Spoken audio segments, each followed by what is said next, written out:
예, 오늘의 증시 브리핑 시작하겠습니다. 오늘 또 시장이 올라가는 그런 모습을 보였는데, FMC 회의 이후에 이제 시장이 성장주 계속 투자해도 되겠다 이런 환경이 만들어졌죠. 나스닥 기술주들 채권 금리 달러 인덱스 하락하면서 2% 급등을 해서 신흥 시장에 유리한 환경을 만들어줬고, 특히 이제 필라델피아 반도체 지수가 작년도 6월 이후에 최고치를 이제 돌파하는 그런 시도들이 나왔거든요. 그래서 우리나라 삼성전자, SK하이닉스가 시장을 주도할 수 있는 그런 환경을 만들어줬고, 이제 그러다 보니까 이제 코스피가 밀고 올라갔는데, 다만 이제 음봉 나왔잖아요. 그러니까 2,500포인트에 대한 어떤 부담을 좀 갖고 있죠. 그러니까 하단은 200일선을 지지선으로, 상단은 2,500을 상단으로 두면서 한 일주일 정도, 이번 주 들어서는 좀 그 안에서 지그재그로 하락과 반등 시도가 좀 나오는 이제 그런 모습을 좀 보였습니다. 근데 코스닥은 뭐 일관되게 계속 올라가는 그런 형태가 나오고 있습니다. 외국인들이 워낙 강하게 매수하다 보니까. 다만 한 770 정도 되면, 그러니까 이 구간은 상당히 좀 부담이 되는 그런 구간이거든요. 그러니까 이 770 정도 되는 위치 자체가 이제 200일선이라서 이 구간에서 외국인들 매수가 이어지는지, 이게 이제 코스닥 시장 추가 상승 여부를 좀 가늠하는 중요한 어떤 고비, 이렇게 이제 보면 될 것 같습니다. 근데 어쨌든 시장이 올라갈 수 있는 환경은 파월 의장의 발언에서 비롯됐다라고 봐야 되는데, 뭐 6가지, 뭐 여러 가지 제가 줄였지만 한마디로 3개 발언에서 결정적인 어떤 반응이 나왔어요. 그러니까 디스인플레이션, 그러니까 인플레이션이 떨어지기 시작했다. 물론 이제 떨어지기 시작했다라는 게 뭐 엄청나게 빠진 건 아니지만, 어쨌든 인플레이션이 꺾였다라는 거를 파월 의장이 인정을 했잖아요. 그 다음에 두 번째로 미국의 성장은 플러스 유지한다. 그러니까 경착륙 가능성을 낮게 본다라는 거고, 이게 낮게 본다라는 거는 연준이 그렇게 가도록 하지는 않을 거야. 이런 다짐으로 볼 수도 있거든요. 이 부분. 다음에 과잉 긴축할 생각은 없어. 일각에서 금리 인상 중단까지는 몰라도, 인하까지는 몰라도, 그러니까 금리 인상을 좀 더 할지도 몰라, 이런 주장도 일부에서는 있었는데, 그럴 생각이 없다라는 점을 또 분명히 밝혔거든요. 그래서 뭐 연준이 할 일 있어, 올해 금리 인하 있어, 서비스 부분 아직 안 꺾여, 이런 발언을 했지만, 투자자들은 이 3가지 부분에 더 집중을 해서 시장이 이제 올라갈 수 있는 그런 상황을 만들어냈다, 이렇게 보고 있습니다. 그리고 회의 이후에 뭐 금리 인하 안 할 거다라고 얘기하면서도 했지만, 투자자들의 반응은 에이, 파월이 연기가 많이 늘었구만, 뭐 이렇게 보는 것 같아요. 4.75에서 4.50까지 올릴 텐데 그 단계로 유지할 것이다라고 보는 확률은 거의 없고요. 11% 정도밖에 안 되고, 한 번 내릴 거야 30%, 두 번 내릴 거야가 34%나 됩니다. 그래서 여전히 금리 인하에 대한 기대감은 투자들이 가지고 있다, 이렇게 볼 수 있겠죠. 그리고 이제 지표들 반응을 보면, 이제 지표들도 역시 파월 의장의 발언을 그대로 안 믿고 있습니다. 그러니까 달러 인덱스가 1% 가까이 급락을 했고, 채권 금리도 일제히 빠지는 모습이 나왔고요. 여기에 이제 또 미국의 ISM 제조업 지수가 계속 하락하고 있잖아요. 보시면 신규 주문이 줄어들었고, 고용 관련된 지표도 좀 줄어드는 그런 모습이 나왔거든요. 근데 뭐 대신 가격이라든가 아니 뭐 재고라든가 이런 게 증가되긴 했지만, 어쨌든 종합적으로 볼 때 이 ISM 제조업 지수가 내려간 것도 달러 인덱스가 하락하는 그런 계기가 되거든요. 그래서 전체적인 분위기가 달러가 빠지게 되고, 그렇게 되면서 외국인들 매수가 다시 강화가 되면서 오늘 우리 증시가 좀 올라가는, 예, 그런 흐름을 만들어줬습니다.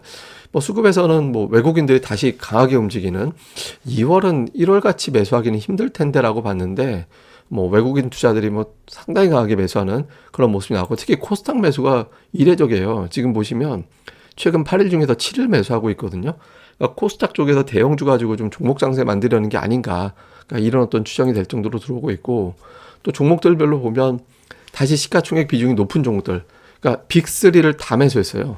1, 2, 3위 순서는 좀 2, 3위가 바뀌긴 했지만, 어쨌든 빅3 매수한 금액이 전체 매수 금액하고 거의 비슷할 정도로 적극적으로 매수를 했죠. 그러니까 네이버라든가 아니면은 뭐 LG화학 이노베이션 이런 거 좀 매수한 게 있지만, 어쨌든 대형주 IT와 2차 전지, 그러니까 이쪽에 좀 집중하는 그런 모습이 나왔고, 좀 삼성바이오가 이렇게 쉽게 상단에 안 들어왔었는데, 삼성바이오, SK바이오사이언스가 또 들어왔거든요. 반면에 이제 기관 같은 경우는 인터넷 쪽, 카카오, SK이노베이션이라든가 뭐 이런 기업들 좀 매수를 하는 그런 모습을 좀 보였고요.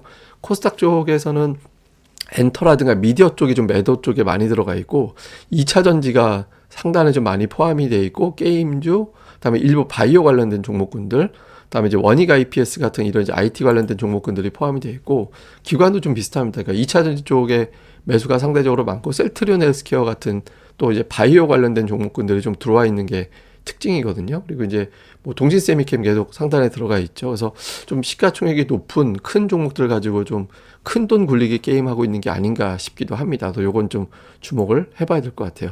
자, 이후에 좀 이슈를 정리해 보면, FMC 끝났습니다. 근데 끝나고 나서 그 FMC에도 좋은 결과 나와도 이제 그 영향은 하루 이틀이면 끝나요. 그러니까 이제 뭐 FMC 적어가지고 계속 올라갈 건 또 아니고 뭐 거기서 파월이 어마어마하게 좋은 얘기한 것도 아니기 때문에 FMC가 새로운 상승을 연다 이렇게 보는 건 좀 무리가 있고요.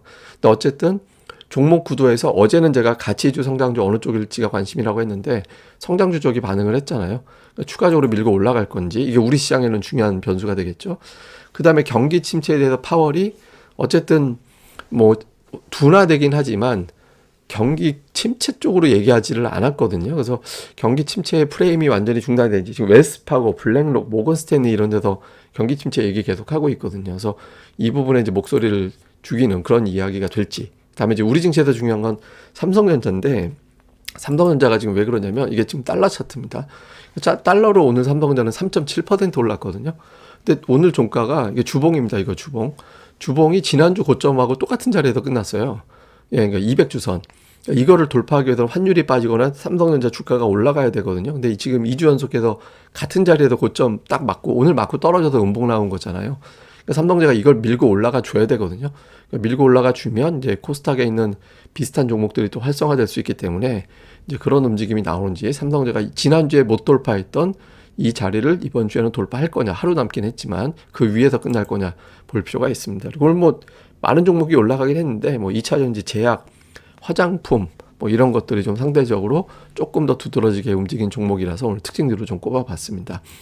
예, 그리고 이제 요건 뭐냐면 미국에 이제 통계가 여러 개가 있거든요. 근데 이게 뭐냐면 전에 마이너스로 끝났고 그 다음에 1월에 5% 이상 올라갔을 경우 그때 통계를 내봤더니 그 애는 전부 다 올랐다라는 거예요.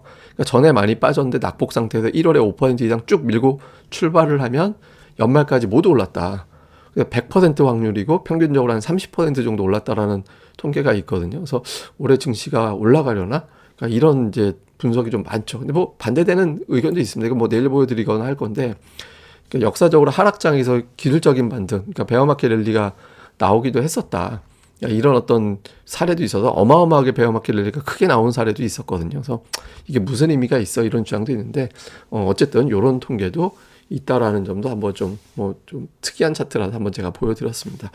예, 어쨌든 좀 시장을 단정하기는 어렵지만 제가 보기에는 지금은 상승 종목이 압도적으로 계속 많다. 이게 나오기가 힘든 수급이거든요. 그래서 좀 차별화 장세가 되게 심할 거예요. 제가 오늘 방송 출연하러 갔다가 이제 옆에서 이제 다른 분들 얘기하는 걸 우연히 들었는데 뭐 제도권에 계신 분들 얘기였거든요. 근데 차별화 장세 때문에 좀 고객 관리가 되게 어렵다 뭐 그런 얘기 하시더라고요. 그래서 좀 쉽지 않은 장이라서 업종 종목 수급들 많이 봐주셨으면 좋겠습니다. 그리고 좀 고릴라 리서치도 많이 와주시고 여기에 이제 무슨 뉴스 올리는 게시판이나 이런데 링크만 올리시면 됩니다. 뉴스를 다 긁어서 올리면 안 되는 거고 링크만 올려주시면 되는 거거든요. 그러니까 서로 많은 자료들 막 이런 것들 좀 공유하고 질문도 올려주시고 또 답변도 서로 하고 예, 그런 좀 여러 가지 좀 소통이 좀 많이 되고 예, 그렇게 됐으면 좋겠습니다. 그래서 많이들 이용해 주시고요. 그리고 특히 게시판에서 여기 올려져 있는 내용들이 있잖아요. 뭐 제가 오늘의 증시 내용 올려드리는 거라든가 다음에 여기 이제 데이터 여러 가지 어떤 통계 자료들 많이 올려드리고 있거든요. 그래서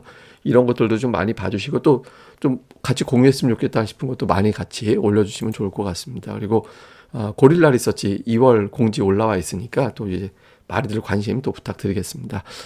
예, 그럼 또 오늘 하루 잘 보내시고요. 저는 또 다음에 뵙겠습니다. 그리고 이 방송 구독하기, 좋아요와 구독하기 꼭 부탁드리고요. 그리고 실시간 방송 또 할 수 있으니까 또 알림 설정 부탁드립니다. 감사합니다.